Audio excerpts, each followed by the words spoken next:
এরপরে আর বাংলাদেশ হলে বাংলাদেশি পোশাক বলতে অসুবিধা কোথায়?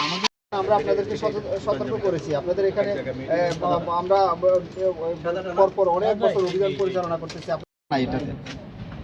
আমাকে বলেছেন বাংলাদেশ ইন্ডিয়া কিচ্ছু নেই, অথচ আমাকে বারবার আমাকে নিশ্চয়তা দিয়ে বলেছেন যে এটা মেড ইন ইন্ডিয়া, 3 বার বলেছেন।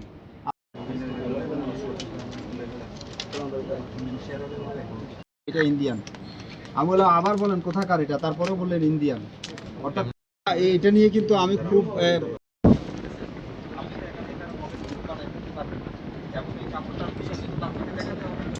যারা একটু নিশ্চয়তা চায় তারা আপনাদের কাছে চলে আসে। এখন আপনাদের কাছে যদি ঠকে যায় তো মানুষ যাবে কোথায়?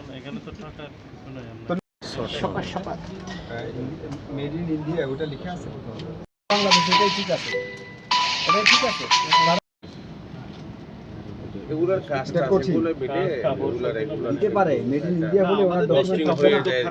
যদি প্রকৃততে আমাদের দেশের হয় তাহলে মেড ইন বাংলাদেশ দিবেন তো আপনি। আমাদের দেশের কাপড়ের সুনাম এটা ঠিক না, এটা আপনার সম্পূর্ণ বক্তব্যটা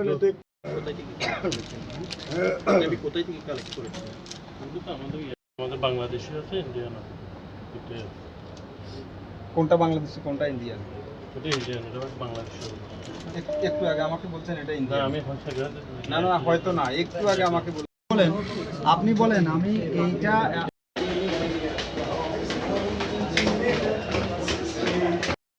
ইন্ডিয়ান আছে বাংলাদেশে না, এটা লেখা আছে কি?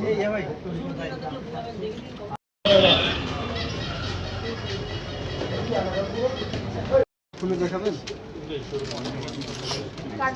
আমরা আপনাদেরকে সতর্ক করেছি। আপনাদের এখানে আমরা পরপর অনেক বছর অভিযান পরিচালনা করতেছি না এটাতে। আমাকে বলেছেন বাংলাদেশ ইন্ডিয়া কিচ্ছু নেই, অথচ আমাকে বারবার আমাকে নিশ্চয়তা দিয়ে বলেছেন যে এটা মেড ইন ইন্ডিয়া, 3 বার বলেছেন।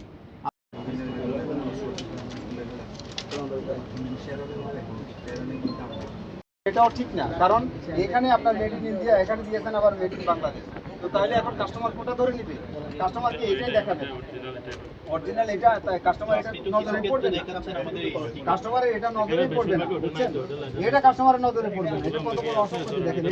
এটা বলেন। আমি প্রথমেই বলবো যে আসলে পণ্যের কোয়ালিটি, পণ্য বা কাপড়ের কোয়ালিটি অনুসারে এটার দামে ভ্যারি করতে পারে। তো কিন্তু সেটা কোনো এটার তথ্য উপাত্ত নিয়ে কোনো রকমের কারচুপি করলে এখানে আসলে একটা প্রতারণার আশ্রয় বলে মনে হয়। তো আমরা প্রথমে এসে যে পাঞ্জাবিগুলো দেখেছি, ওনাকে একটা পাঞ্জাবি জিজ্ঞেস করলাম, উনি বললেন যে এটা মেড ইন ইন্ডিয়া। পরবর্তীতে আবার এটাকে যখন ডকুমেন্টের কথা বললাম যে ডকুমেন্ট কিন্তু দেখাতে হবে, তখন তিনি আবার ওনার কথা থেকে সরে আসলেন, এসে বললেন যে না এটা মেড ইন বাংলাদেশ।